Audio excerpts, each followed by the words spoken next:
hace, pierna derecha, directo al arco, ¡golazo! ¡Golazo!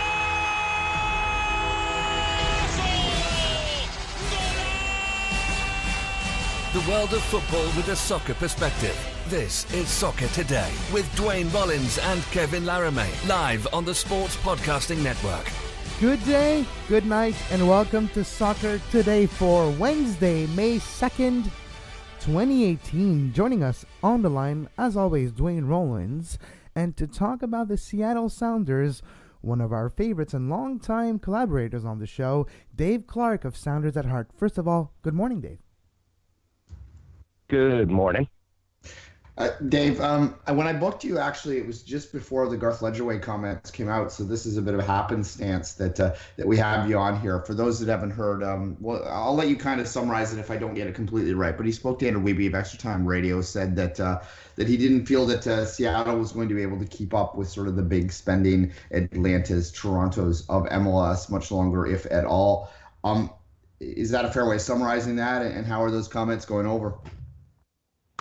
Yeah, I think it's important to note that so that was Andrew Wiebe Sunday. Friday, Jeremiah Ocean for Nosadius, an affiliate of Sounder at Heart. I had an interview with similar comments, longer form, but they could be summed up the same way. And then Sounders Weekly, the weekly radio show on the radio partner here locally for the team, said much the same thing. Now, the wording changed, but it really is similar. The Seattle Sounders are running themselves as a business. Ownership is neither putting major money into the organization, nor are they taking it out. Whereas I think you could say MLSE and Arthur Blank are deficit spending on many occasions with their transfers and the size of their roster. The Sounders don't believe in it, and Garth Lagerwey and ownership keeps doubling down on that. It has frustrated a very vocal portion of the fan base, and no matter how justified ownership and Garth are, his wording is going to be poor because unlike every other GM in the league, Garth can be fired by the fans. So there might be drama at the end of the year. Certainly, yeah, and we can touch on that in a minute, obviously, to maybe get you to explain that after this. But I'm curious why all of these comments are coming out at once. Is there a purpose behind this? I mean, obviously, Dempsey might not have much longer left. Is he trying to set the fans up, set the team up to sort of play a long play to let them understand and help them grow to the idea that they won't be adding a DP if they leave or making any big spending moves? Well, what's interesting is we know that they've attempted to make big spending moves. Just last year, Darius Gonzalez out of Dynamo Kiev was offered somewhere around a transfer fee of about $10 million and a couple $1 million a year in salary. That fell apart because the verbal agreement was backed out of by Kiev. They've made other moves. My understanding is they're playing in a transfer fee range of somewhere between $5 and $8 million for their next DP, and that DP will probably make somewhere similar to what Nicolas Ladera makes in that kind of $2 million-ish a year range. So it seems like he's setting it up to be, you're not going to make a ton. The Sounders aren't going to spend a ton of money, but when you compare it to 75-80% of the league, they're spending a ton of money. So I don't understand why he's phrasing it in this way, referring to places like big markets, and we're talking about Atlanta, because in the rest of the sports world in North America, Atlanta is not a big market, not when compared to Seattle and other sports. So it's not just about market, it's about spend. And in Seattle in the past, again, in other sports and in MLS in the past, Seattle has been a big spender. They're a big spender in the NFL. For many years, they were one of the top spenders in baseball. So I don't understand his justification for this phrasing because we know that he is pursuing a designated player. He's just failed to put ink to the deal. Spending money is one thing, wasting money is another. And Seattle Sounders, like the Montreal Impact, are high in the top 10 of team spending on players. But like the Montreal Impact too, a lot of that money has been wasted. And when I say wasted I have no opinion actually on the players themselves making money. Good for people having success and making a good living. But we are living in a Major League Soccer with a salary cap, a value era, and we need to find value in players that are making what I call the no man's land of the salary cap, over 300, under 500, which is a big hit on your cap and not a lot of leeway to apply some tam-gam. And you do have some of those players with Seattle, and remnants of the last few successful years means high contract and not necessarily high output of performance. When you're looking at the Seattle Sounders, and Gareth Lagerwey talking about not keeping up, is it a blowback of maybe some money wasted over the last few years? Well, when we look at those high salary but not really not eligible for TAM players, there's really only two that you can come up with. One of them was the oft-injured Brad Evans, the former captain of the team that can play about 17 positions on the field at once, but wound up injured. They didn't renew his contract. He left in free agency and still hasn't appeared for Sporting Kansas City. The other is the best defensive player to ever take the field in Major League Soccer, Chad Marshall, three-time Defensive Player of the Year. He isn't fading whatsoever yet. There will be a time that he does. I'm also, it's weird because some of your statements echo kind of what the Sounders fandom has stated, where they kind of feel like failures and that they're underperforming or not performing. And when we look at the Seattle Sounders over the last 3 years, they're fourth in points earned in the Garth Lagerwey era, fourth in points per game in the Garth Lagerwey era. It doesn't really change when you add playoff performances. They've made MLS Cup twice. They've every year they're considered a favorite to reappear in MLS Cup. And you compared them to the Montreal Impact. The Montreal Impact would kill to have the on-field performance of the Seattle Sounders, whether from 2009 to the present or in the Lagerwey area, which started in 2015. The Seattle Sounders are still, despite not keeping up with the discretionary spend of Toronto or Atlanta or Orlando, they're still the better team on the field. And so Garth Lagerwey seems to be defining big clubs by how much they spend rather than how often they win. And for me, I'm a soccer fan. I'm not a spreadsheets fan. I care about how often the team wins. They could spend $1, and if they won the MLS Cup, I'd be a fan. They could spend $100 million, and if they won MLS Cup, I would say you did a good job. So to me, it's not some of the definitions that are being thrown around in what has become a very divided Sounders fan base. Again, probably because of the first 6 games of this year being a lot like the first 10 of last year and the first 15 of the year before. But there are people who are thinking that spending equals winning, and it's not quite as true in MLS as it is in every other league, although that's slowly changing. And I think Garth's choice of words has changed how people feel about whether or not Seattle's a big club. Do you think the choice of words of Garth Lagerwey are ominous of what's to come and maybe a warning to the fan base of the Seattle Sounders to not have too high expectations coming this summer's transfer season or the upcoming off season? Is that a possibility of maybe Garth Lagerwey already trying to soften the blow?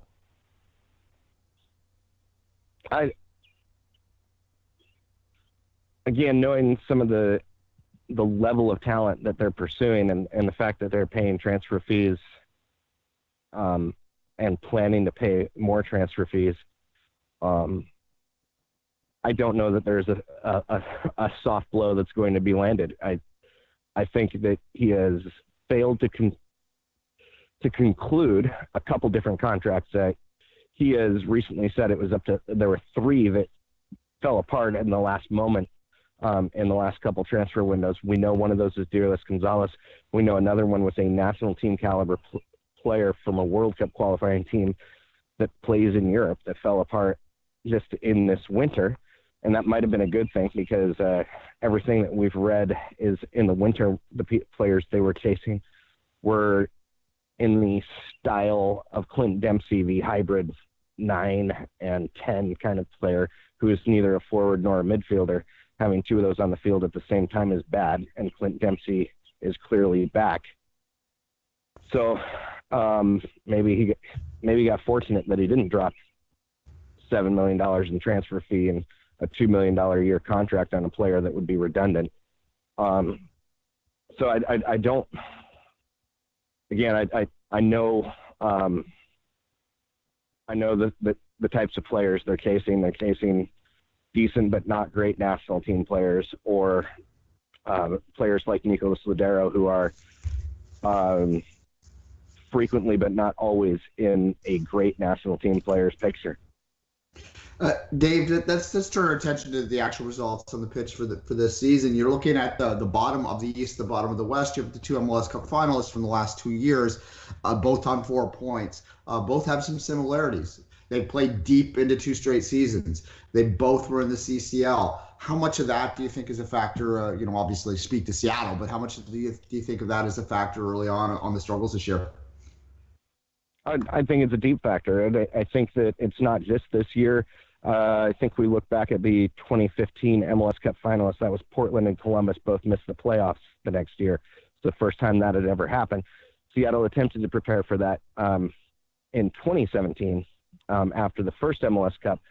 But this year with CCL qualification, they weren't able to take extra weeks off for rest. And I think we've seen it both in Toronto and Seattle. The amount of injuries and the quality of player that are injured is significant. And these are 2 teams that have had 4 or 5 weeks off in a 2-year period, basically. And it's players up and down throughout the roster that have missed games. It's in Seattle, it's Osvaldo Alonso, who has missed the start of the year. Victor Rodriguez, Clint Dempsey was suspended. Ramon Torres was injured. Who else? Jordan Morris blew his ACL at Santa Tecla. The list of injured Sounders included Kim Keehee, new signing Magnus Wolf-Eichram. They brought in 2 TAM players using discretionary TAM during the offseason, and neither of them have played 200 minutes yet. As someone who follows Toronto, the losses are essentially every center back, as well as Josie Altidore at this time. I think we're discovering that despite 2 teams that have a lot of depth on paper, once you get into third stringers, you're not going to win games in Major League Soccer. No, we saw that firsthand. The Houston Dynamo can roll you, basically, using your third stringers. Dave, you've experienced it in Seattle, however, obviously, with falling way down the standings, making changes, making adjustments on the fly, and getting back to the very top of the pyramid. Do you think, though, that maybe it's too much to ask these 2 teams to do it 3 years in a row? I mean, that would be historic in many ways in Major League Soccer, and it would signify a lot of changes in the league. Is it unrealistic to expect both of these clubs, or even either of these clubs, to get back to the top this year, considering what they've done over the last 2 years? I think both still make the playoffs. The core talent is there. Both organizations have displayed in the past a willingness to make those adjustments, sign players. I think you saw it in Toronto, where they brought in Victor Vasquez in order to provide one more alternate on the field, to provide that creativity beyond just getting it to Giovinco and waiting. And I think in Seattle, you saw it with Wolf-Eichram and Kim Keehee, South Korean national team player that they brought in to play center back, despite the fact that they have Torres and Marshall still. Seattle work to improve its depth significantly. If they fail, it will be because of the offense. It will be because they have not replaced Jordan Morris, who went down 4 months ago. Right now, their forward depth is Will Bruin, Clint Dempsey, and Lamar Nagel. And none of them are scoring, basically. There's questions of whether Lamar Nagel should be on a roster at this point. I think that they probably made a mistake not getting another depth forward, someone in that kind of $200,000 MLS veteran kind of range, just because they don't have a lot of options internally right now. That's where they're going to fail if they fail. If they succeed, it will be because they get goals from the midfield band, from Victor Rodriguez, Magnus Wolf-Eichram, Nicolas Ladero, Christian Roldan, Osvaldo Alonso, Gustav Svensson. And if those guys can score and basically wait until the World Cup, Seattle will be okay. Dave, you alluded to it earlier, but Seattle has a particular way of having a confidence vote at the end of the season for the GM. Can you explain to us what this entails and how it could happen? Yeah, so far they've had 2 of these votes. They happen every 4 years, or every 4 years after a new GM is named. Essentially what happens is the fans get to accept or reject the general manager, and then the team is forced to fire if the fans vote against, and make a job hunt. There's some language in there, and it's supposedly legally binding, and it went through MLS Soccer, so they can't just change the name of the role and bring back the same guy. The previous 2 have passed by like 95 and 98%. Adrian Hanauer had a vote both times, and there's really no option to think otherwise when you look at the Sounders' performances. Right now with Garth, it's funny. He's made MLS Cup 2 years in a row.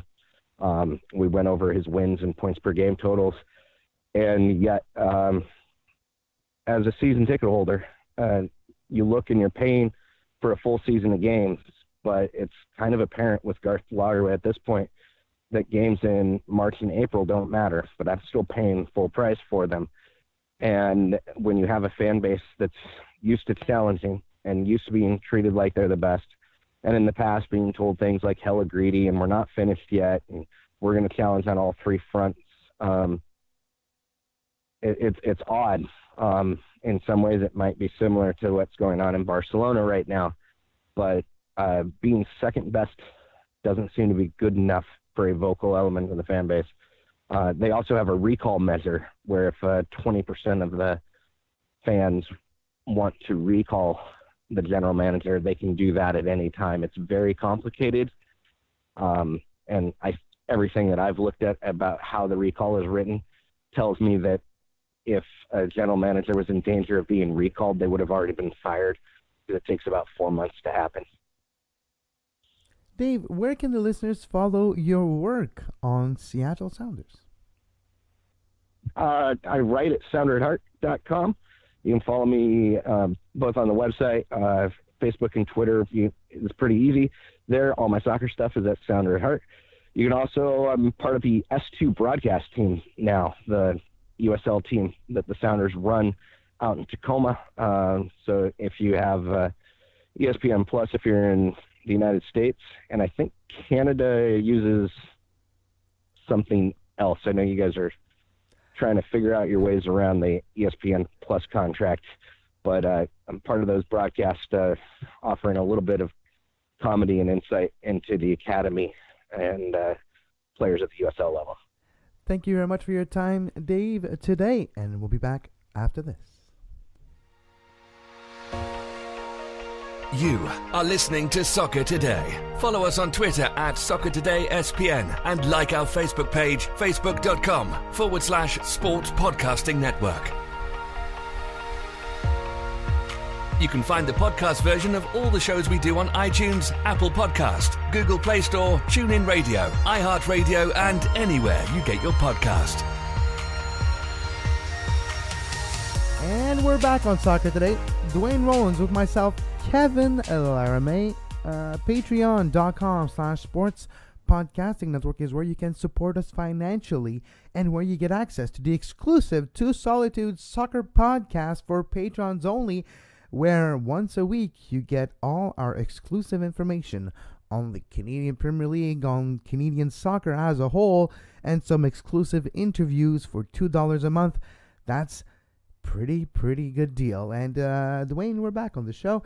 And one thing that happened today, I opened my phone. I opened it. I'm trying to look at the news and opened the MLS app. Can't find it. Couldn't find it. Oh, well, there was an update. A new app is available from Major League Soccer. A different color scheme. It's reflecting the new design of the website now with a new application. So whip up your phone after the show, because if you're listening live, don't quit. Stay here after the show. Check the new MLS app. Yeah, the MLS app is probably one of the most open ones on my phone. Although it confuses me every time I open it up to the scheduling aspect because it makes me crazy. They also it goes lists the West first. I've never seen anything else like that. And I also don't like if MLS is listening to this, the fact they don't have goals for and goals against on their standings app. So I have issues, but they do. You have to scroll. They do. You just have to scroll. So mine doesn't. Anyway, maybe the new one does. You just when you look at the standings, just scroll from right to left, and you'll see the full goals against, home and away records, and everything that the standing usually does include. And that brings me now to big trade at 11:59 Central Time, a minute before the deadline last night. Duane, after months of tractations, finally they got the price they wanted. And yeah, that's a heck of a price paid, a hefty price paid by LAFC to get Nguyen to join LAFC, the Angels, after the injury to Urena just a few hours before. LAFC turns around and acquires the most sought-after trade bait in MLS right now. Well, certainly the most well-known. We've talked about Nguyen before and sort of how he's had some kind of, throughout his career, there's been moments where Nguyen has had some questionable sort of attitude aspects. And so you always have to be careful a little bit when you're talking about that, because you're not there. You're not in the room with them. You don't quite know exactly what's going down. But certainly you look at what drove him out of Vancouver, and maybe they were a little quick on that, although the comments seem... Nguyen never played in Vancouver. That was Kobayashi. That was another player. Nguyen had troubles New England. Well, no, he was with them in training camp. He never played a game in MLS, you're correct, but they ended up trading him before that. But that's a long time ago now, and it had to do with comments he made on Twitter.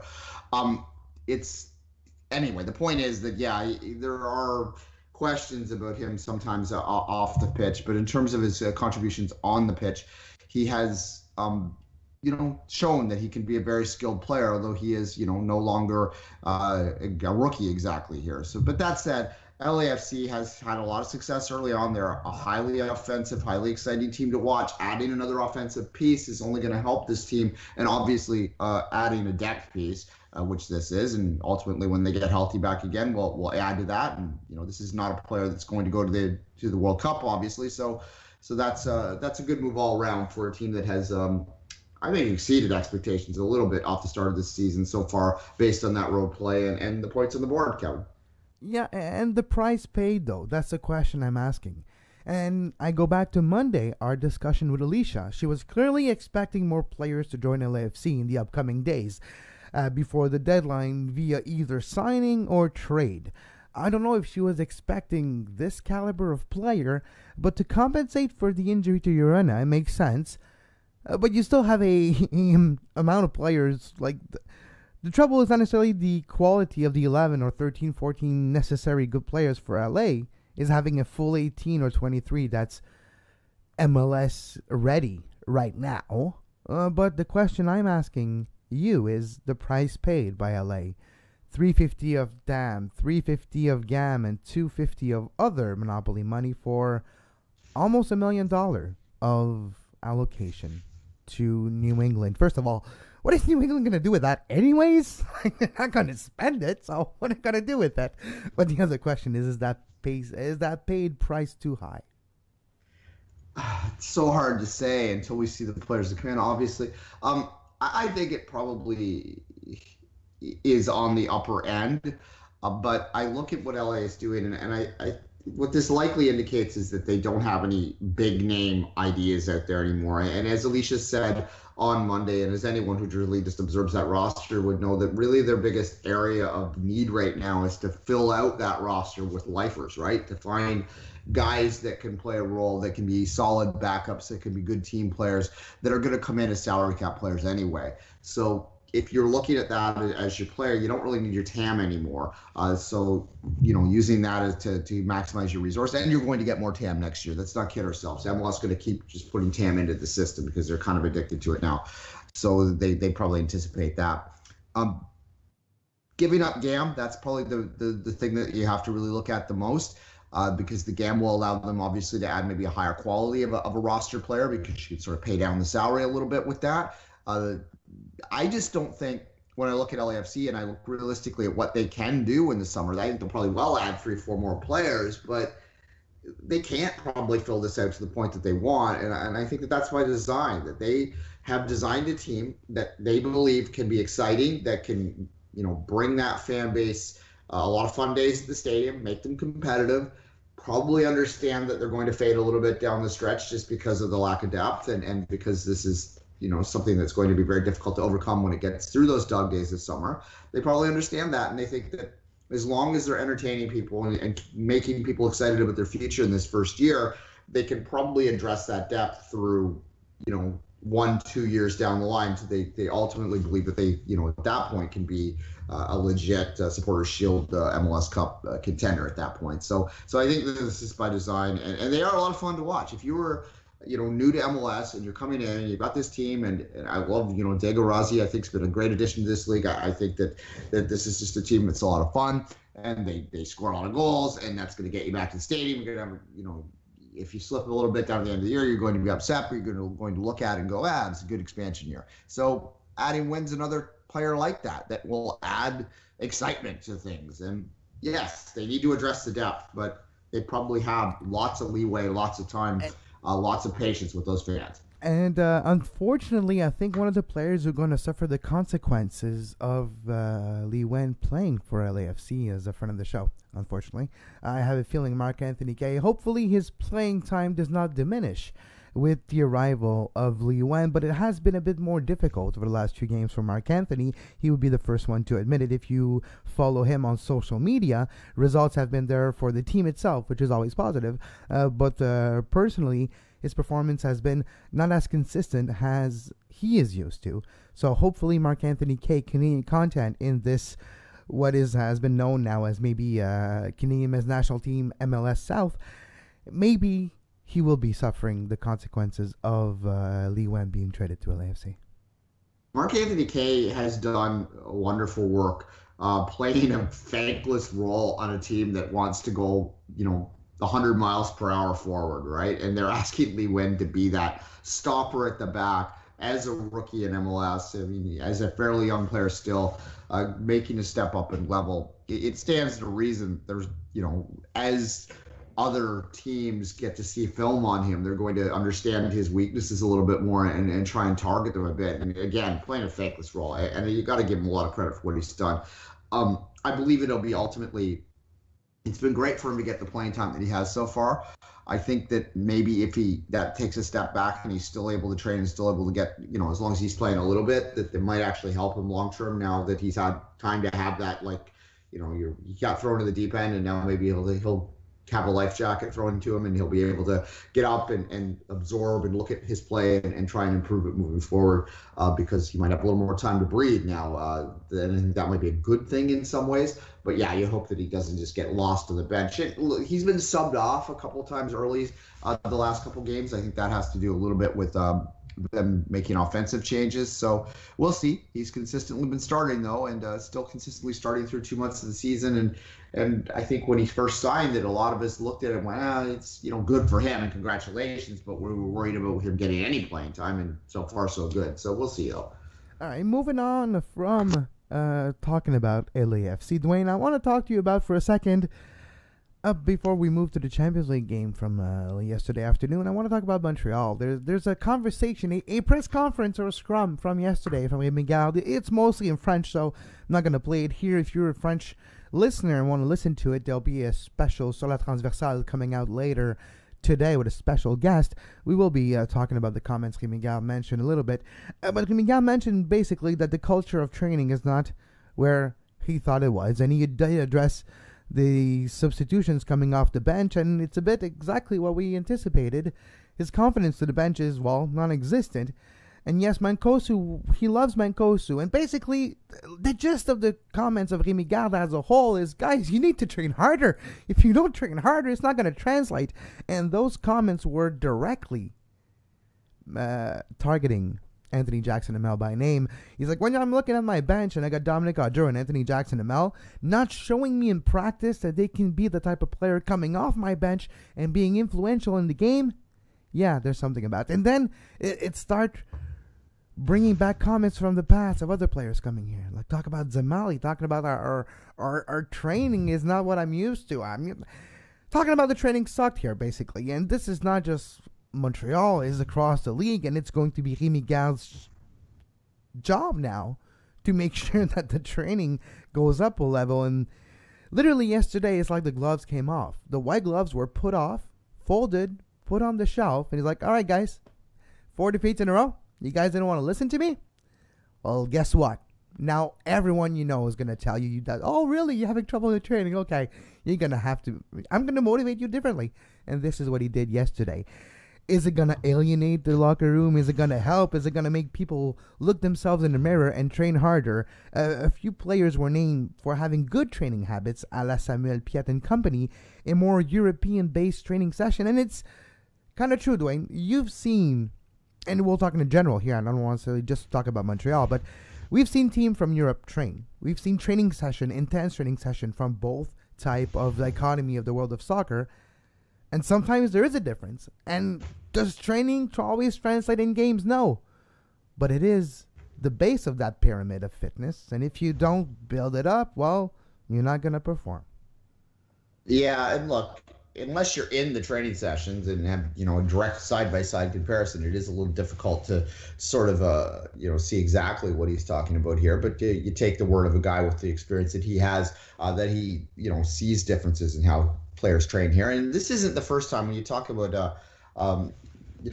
the Canadian players, and Raheem Edwards got mentioned as well. So it wasn't the best moment for Canadian players yesterday. For Raheem Edwards, what was said is he's just resolved a situation that was non-soccer related, that was not necessarily going well in his personal life. Maybe we're going to have a Raheem Edwards back fully focused. That was what mentioned. If you can read between the lines, great. But that was what was mentioned by Rémi Garde yesterday. So maybe it has nothing to do with soccer itself for Raheem. Fair enough. All right. It's not Mark Anthony. Let's talk about him for a little bit. Yeah, I've heard this before about Canadian players too. Sorry, go ahead. Yeah, you said Mark Anthony K, but it's Anthony Jackson. What are we talking about? Yeah. Sorry, I misspoke. But I've heard it before with Canadian players, and this idea that they've come up through a system where they've always been the big fish in a small pond, and when they get to the big pond, they sometimes struggle to adjust their training habits. That's not the first time I've heard that. It's not the first time I've heard a foreign coach say that. So I would say there probably is something to that, and that's not personally directed at any individual player, but more of a collective malaise that sort of hits the top players in this country when you're a top player in a country that doesn't have a lot of top players, right? I think that you get guilty of just being, it's like an involuntary complacency almost. So hopefully if you light the fire under, where that will help with that. But look, obviously Montreal is struggling. Obviously this is not something that he's used to, and he wants to figure out ways to motivate them. And he's probably tried the carrot, and now he's trying the stick. And we'll see. We'll see how they react. And a good manager knows when to put the carrot out, knows when to put the stick out. And this is, I think, maybe in his mind, the right time to put the stick out. The one thing I will say, though, is from when I saw the comments translated into English yesterday, and I was mostly seeing them in written form, it sounded pretty aggressive. Some of the French-speaking followers I have said that verbally they didn't sound quite as it was angry, said in a very mellow tone. Like it was said literally like I'm talking to you now. And it was, in a way, comments. The words had the weight and not the delivery of the words. So it was not like a Marco Schalibom yelling at you with the words. The important was not the medium in this case, but the message itself. And I think that's what Rémi Garde really... he chose his words carefully, knowing those words were really going to be dissected, because it was like the end of the honeymoon period, right? The honeymoon period is over with the players, with the fans, and with direction for sure, because he's not happy with the players he's got. It's almost a message you're sending to the upper management when you're not playing the guys on the bench because you don't have confidence in them, and you barely... It's like when a guy signs a contract 3 days before the beginning of the season, and he's been starting almost every game since then, and third round super draft pick, because you don't have confidence in other players too. It's not just about that you like Krolicki. You do like Krolicki, but you might dislike the other choices you have. Or the other choices you have are not predictable, and you want to have some money on your starting 11 that you can predict what's going to happen with him. So there's a lot of things that are happening with Rémi Garde, and he's again discovering Major League Soccer, discovering how to have a roster full of players like Dominic Oduro, over $300,000, and has played 10 minutes in 2018 so far. Asked for a trade. It didn't happen. It won't happen until July. So yeah, it's a lot of things to work for Rémi Garde to realize. And I have to say, there's two ways the fan base of Montreal are taking those comments. Either like, yes, finally someone's been saying what other people are. Well, this guy's got some influence and he might change things and he might change the culture and influence. Or other players or other people are viewing this as, well, he's just alienating his players, and it's going to lead to a revolt or a rebellion or a mutiny. There's two ways to look at it. How I look at it is, he said it word for word in his French press conferences, and it's up to me too. I have the brunt of the responsibility here. I will have to adapt how I do things to get what I want out of this group of players. At the end of the day, I do have confidence in those players, but it's up to me to adapt to them to make sure I get the output out of them that I want. No, look, I think the key to this, the key to how a player is going to react to any time this happens, and to take it away from the specifics here, is how consistent the messaging is behind closed doors. If he is sort of blasting these guys in the media consistently without doing it to their face, that's something athletes, particularly athletes, I think the younger they get, right now, don't react well to. They want to have that personal relationship, that personal understanding with their manager. If he's been telling them this stuff in training into their face for the past couple of weeks and they're still not responding, and he does it to the public, I think that most athletes, respond to that in the way that they understand that they're being called out for not following through. So his messaging behind the scenes, which we can't obviously know, is the key to this, and we'll see. I mean, look, I think that the Impact have clearly made a long-term commitment. So, the old adage that you can't trade all the players might not be the case in this. You might be able to trade all the players. And it's not just trading all the players. A lot of players are going to have to leave anyways after this season. There's going to be a change of core of players just by how roster and contracts are going to end this offseason. Like Dominic Oduro and company, they're not coming back. They're going to play this year. And that's what we were talking about yesterday, Duane, too. Sometimes when you have Montreal, a team that did spend a lot of money, it's like top 6 or 7 in roster spending this year, right now. But you have like $300,000 on Dominic Oduro and $300,000 and more on another who's not playing. And so it adds up. And it does add up that the players that are playing, the Krolicki, Tider, you got Piatti, they're making money. Mancosu, making a lot of money for not a lot of presence, but there's injury, so that's different. But the Vargas, he's a young DP, so you get a bargain there. But you do have a lot of players, the Victor Cabreras of this world, high salary. You do have a lot of those in Montreal, and that will need to change again. It's a complicated way to build a roster in Major League Soccer because you kind of have a window. In your window of your DP's contract, you kind of have to spend a lot of money on them, but figure out a way to bring value, either a young player like a Barco, or running example because he's way too expensive, but a young player coming in and having a lot of influence on results of games right away with being cheap, and you get a lot of value there to compensate for value that you don't have. And right now, unfortunately, for Montreal, for the lack of goal scoring, if you're not Nacho Piatti or Jason Vargas, well, guess what? The ball's not going in this year. And this has really showed. And 4 defeats in a row, things needed to change. The pot needed to be stirred. And yesterday, Rémi Garde stirred the pot. Yeah, I think we're going to have lots of time to talk about the Montreal Impact and issues like this in the days ahead. So maybe it's time to move on and talk about Sven Ulrich and his unfortunate little keeping error from years. God. First of all, the pass, what was going on? And then, Benzema doesn't even touch it. It just goes below him, not even between his leg. It just goes through him. For some reason, the guy was phased out of existence, and the ball just a la Vision, I don't know, from Avengers or something. Topical reference for you.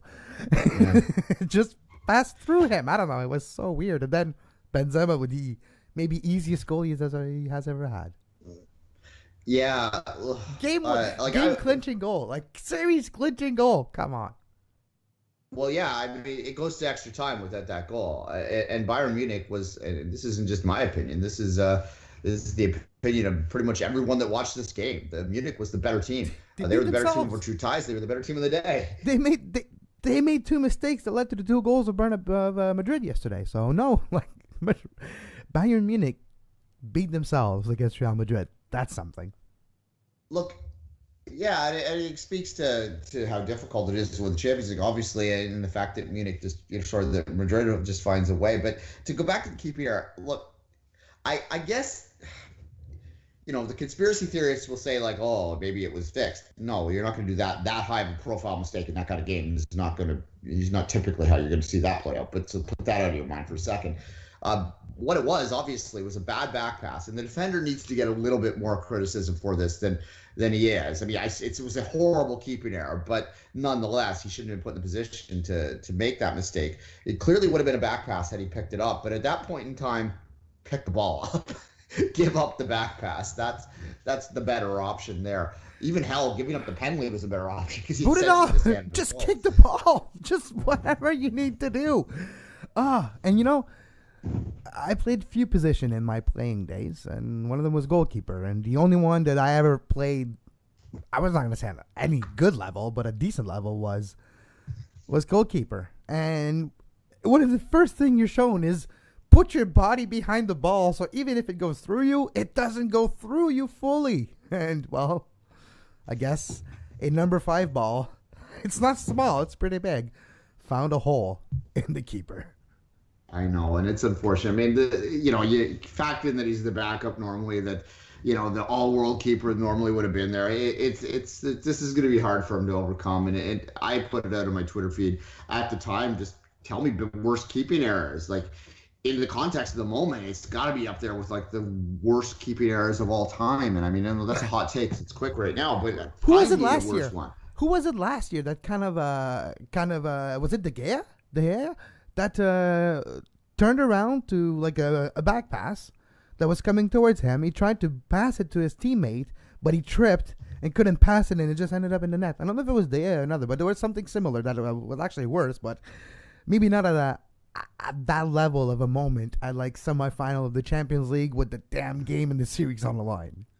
Well, yeah, that's what I mean. You could find, it's not hard to just go to YouTube and sort of, keeping errors, and you'll find a lot of hilarious ones, like keepers throwing the ball in their own net and stuff, or at the back of a defender's head and into the net. There's tons of stuff out there that's kind of funny, but put it into the context of the moment, it's oh wow, that's crazy. I mean, there's into a World Cup. It's rare that you're going to be in a Champions League semifinals or something like that. I mean, the only thing that would have made this worse was it actually in the final. But some people look at this and say maybe this was the final. So we'll see. Obviously, you know what though? If Real Madrid plays like this against Liverpool, Liverpool's going to score more goals. Liverpool almost is. I don't want to say they have a better attack than Munich, but they're on better form offensively than Munich. Lewandowski hasn't had his best home and away game, and you're looking at Mo Salah, that's the hottest player that's not named Messi or Ronaldo over the last 15 years. Never seen this. First of all, we're not expecting it. Well, never seen this happen like this. He might score 3 goals against Madrid in the final. I wouldn't be shocked. And if Madrid plays defensively the way they did against Munich, have a feeling we have ourselves a new Champions League champion. Yeah, it's possible for sure. I mean, we shouldn't discount Roma completely because of the way they came back in the last round, but it certainly would be. Yeah. It certainly would be a major upset if they were to turn that around today, especially since the first part of turning around today would be keeping Liverpool off the board. And what we're talking about here is exactly, what we just spoke to is exactly why that's going to be very difficult. But in terms of the game yesterday, look, if Madrid can manage to win a game where Ronaldo was almost invisible for most of the game, he didn't really do much of anything, where they were giving up large moments of possession. They had, really were outplayed in every aspect of the game, and they can still find a way to win. That's got to scare you a little bit too. So I'm not prepared to call a potential Liverpool Real Madrid final as a Liverpool being the favorite here. But at the same time, you can't have a game like that, have a tie like that, and not cast some doubt into the minds of the players. In terms of Bayern, what's this mean moving forward? Look, there's a very good team. Are they pushed enough week in, week out? Is that the problem there? Do we need to get the Bundesliga level up to a higher level where they're not just facing moments like this where they have to overcome adversity more than once or twice a year? I don't know. That's hard. That's something they can't control to solve either, right? I look at the way that they played. They had a lot of possession. Ribery had a lot of possession down that wing, and he's still a very good player for a 35-year-old guy, but was he able to break them down as well as you might have 5 or 6 years ago? Maybe they need to make improvements there. I don't know. But we're talking about fine lines, fine measures when you're talking about Bayern Munich. So maybe the best team in the world right now that just had a bad mistake. Kicked them out of the Champions League. True. I have to say I did have a little soft spot for James Rodriguez yesterday in the game. Remember 2014, how in Colombia, how James Rodriguez was the hottest player? Like, oh man, this player is going to be like, Madrid signs him. Yeah. Barely played for 2 years. They're like, I'm getting out of here. I want my ticket out of Madrid. And he's been playing pretty well lately for Juventus and Bayern Munich. And it was kind of nice to see James Rodriguez score against Madrid and kind of look at Zidane and be like, yep, I just did that. Yeah, it's funny how quickly things can change in a single cycle. You're right. Go back to 2014. He was the hottest player in the world. He was the biggest name signing out there. Colombia was considered this up-and-coming, potentially could win the World Cup team. And you don't hear, Rodriguez has kind of settled into what he is. Colombia has kind of settled into a good team, but no one's expecting him to win the World Cup this year. And Falcao Falcao hasn't been the same player too. So it's all on that mess. And you got all that. But yeah, true. Yeah, it's going to be interesting. And if you're interested in our takes on the World Cup today, which will take place every day during the World Cup, we'll have a weekly edition tomorrow. I'm trying to confirm the guest up right now, but we should have someone to talk about there. But certainly there will be World Cup conversations tomorrow. We'll also probably talk about the President of the United States' mouth and United bid so far. Yeah, and how he's not really helping while trying to help.